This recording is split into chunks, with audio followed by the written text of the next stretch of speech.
اليوم غادي نشارك معاكم الوصفة اللي غتهنيكم من الكحة، من السعال الحاد.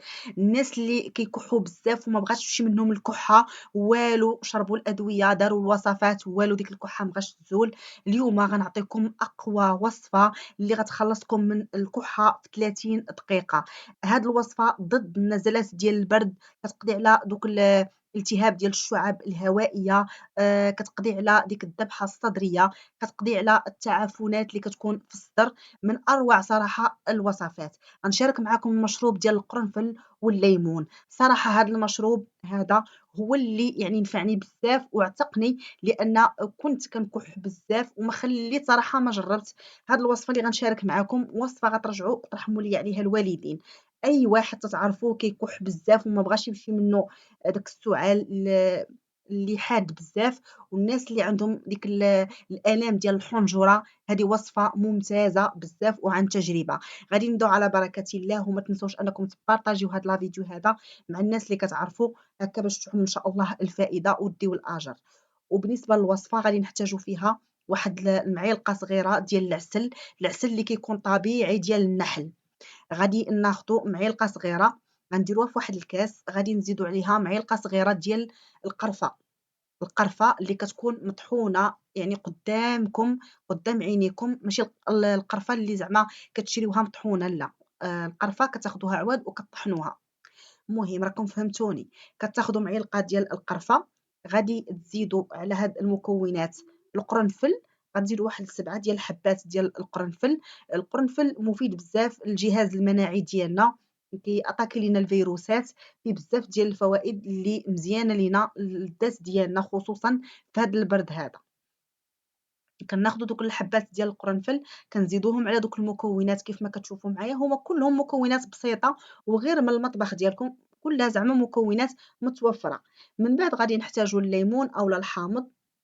غادي نحتاجو غير نص ليمونه اولا حامضه اللي كتكون صغيره، ماشي ليمونه زعما كبيره، غير تكون غير صغيره. انا غنقطع هاد النص، غير يعني تقريبا هنا غادي نديرو نص هكا ليمونه اللي تكون صغيره بهذا الشكل هذا. كناخدو العصير ديالها وكنضيفوه على دوك المكونات. وما تنساوش الا بغيتو شي وصفه مرحبا هبطوا التعليقات اسفل الفيديو وخليو لي زعما الوصفه اللي بغيتو. وما تنساوش تسجلوا هذه الوصفه عندكم لانها زوينه، كتقوي المناعه، كتطرد لينا دوك الميكروبات من الصدر، وكتنظف لينا الصدر ديالنا، وزوينه حتى انها يعني ما كتخليش ديك الكحه نهائيا، تتعالج داك الالم ديال الحلق اولا ديال الحنجره. من بعد غادي ناخذ هنا الخل ديال التفاح واللي حتى هو بالدور ديالو مفيد بزاف. غادي ناخذ معلقه كبيره ديال الخل ديال التفاح كيف ما كتشوفوا معايا. الخل ديال التفاح اللي كيكون اللي كيتشرب، يعني ماشي خل التفاح اللي كيكون عادي. الخل ديال التفاح اللي كيتشرب، يعني راه كاين اللي كيتشرب وكاين اللي ما كيتشربش.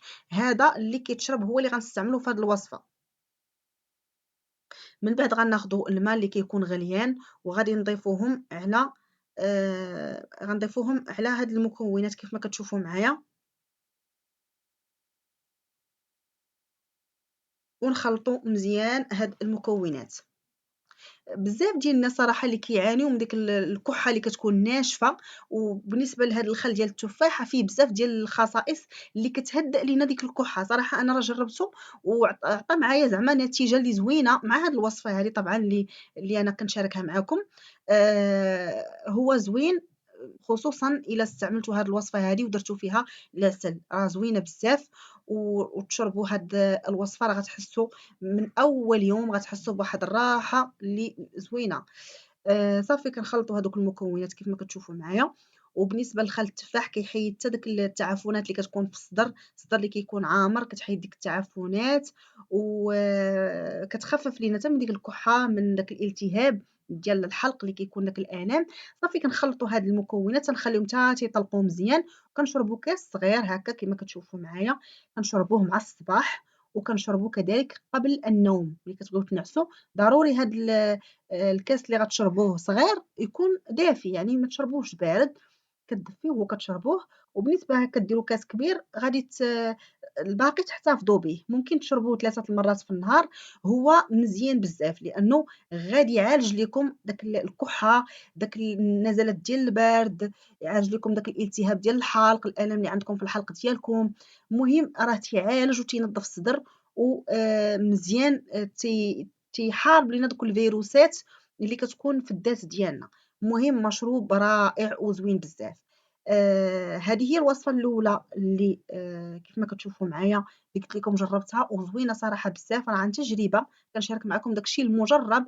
وهاد الوصفة راها فيها مكونات كلها طبيعية وآمنة على الصحة ديالكم كيف ما كتشوفوا معايا. والقرنفل راه ممتاز بزاف، بحثوا عليه وشوفوا الفوائد ديالو، راه من زعما أروع المكونات اللي مزيانة لينا الذات ديالنا وفيه بزاف ديال الفوائد.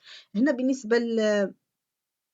بالنسبة للمكون أو للوصفة الثانية اللي غنعطيكم، غادي نشارك معاكم هاد الوصفة ديال صراحة ديال الزعتر، زوينة بزاف. وخاصكم تعرفوا هو أن الزعتر من أقوى المكونات اللي كاينة اللي كتحارب الفيروسات وكتقتل الفيروسات تقريبا. هاد الزعتر تيقضي على 25 نوع ديال الفيروسات اللي كتكون كتصيب لينا الذات ديالنا.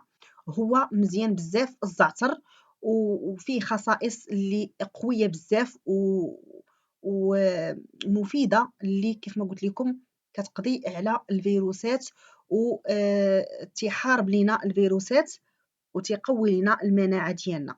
بالنسبة للزعتر كتخويو عليه، كتاخذ واحد المعلقة كبيرة كتخويو عليها واحد الكاس ديال الماء اللي كيكون غليان مزيان و وكتخليوه حتى يطلق أولا كتغليه، ولكن من الأحسن خليوه غير يطلق من الأحسن.